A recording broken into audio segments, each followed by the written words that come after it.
You remembered me.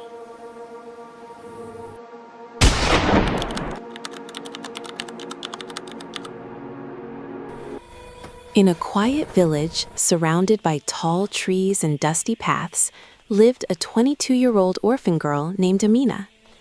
After the death of her mother, Amina was left in the care of her father and his new wife, Kaikai, who already had a daughter named Ziba, the same age as Amina. Life was never kind to Amina. Kaikai treated her more like a servant than a daughter. Many days, Amina went to bed hungry because her stepmother refused to give her food. Every morning before sunrise, she was sent to fetch water from the distant stream. She washed clothes, cleaned the compound, cooked, and did every chore while Ziba sat comfortably doing nothing.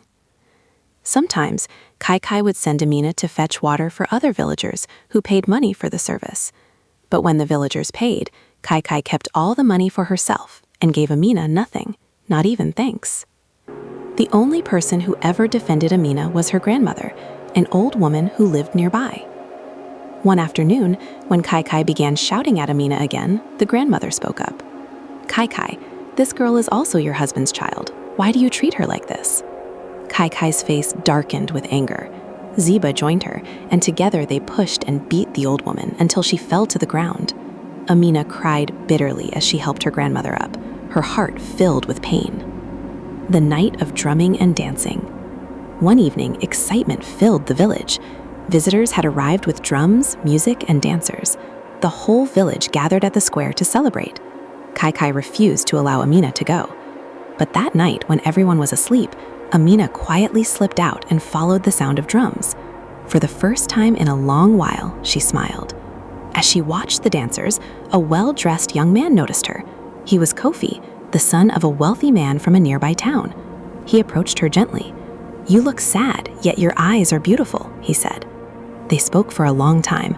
Amina told him nothing about her suffering, but Kofi felt drawn to her kindness and humility.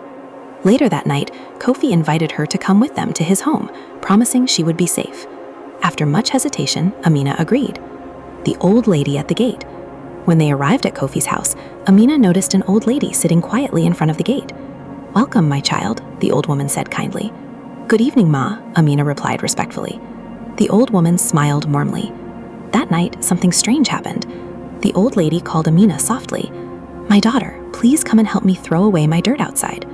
Though shocked and uncomfortable, Amina did not complain. She carried out the task respectfully. The next morning, the old lady called her again. "Come and help me bathe." Amina did so gently. Later that afternoon, the old lady said, "Go to the bush and gather firewood." Again, Amina obeyed without complaint. The old lady watched everything closely, deeply moved by the girl's humility, patience, and kindness. Before Amina left, the old woman whispered to her, "My child, when they offer you 2 pots, one big and one small, choose the small one." Amina nodded without question. The reward. When it was time to go home, Kofi brought out 2 pots, one large and one small. Amina remembered the old lady's words and chose the small one. When she returned home and opened it secretly, she discovered it was filled with gold. Tears filled her eyes. Her suffering had finally been rewarded. But Kaikai and Ziba soon noticed the change in Amina's life, and jealousy filled their hearts. 1 year later. A year later, the drumming and dancing returned to the village. This time, when Kaikai heard the news, she quickly locked Amina inside a room. "This opportunity belongs to my daughter," she said. Ziba went proudly to the village square. Just as before, Kofi noticed her and called her over. They spoke briefly, and that night, Ziba followed him to his home. When they arrived, the same old lady was sitting at the gate. "Welcome, my child," the old lady said. Ziba scoffed. "Old woman, move out of my way," she replied rudely.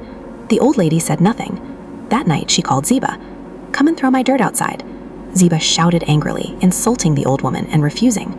The next day, the old lady asked her to fetch firewood. Again, Ziba refused with pride. The old lady remained silent. She gave no advice this time. The choice. When it was time for Ziba to leave, Kofi brought out the 2 pots again, one large, one small. Without thinking twice, Ziba grabbed the big pot, convinced it held greater riches. She danced all the way home, singing songs of joy. When she arrived, she and Kaikai locked themselves in the room, eager to see the treasure inside. They opened the pot. Suddenly, a loud buzzing filled the room. The pot was filled with bees.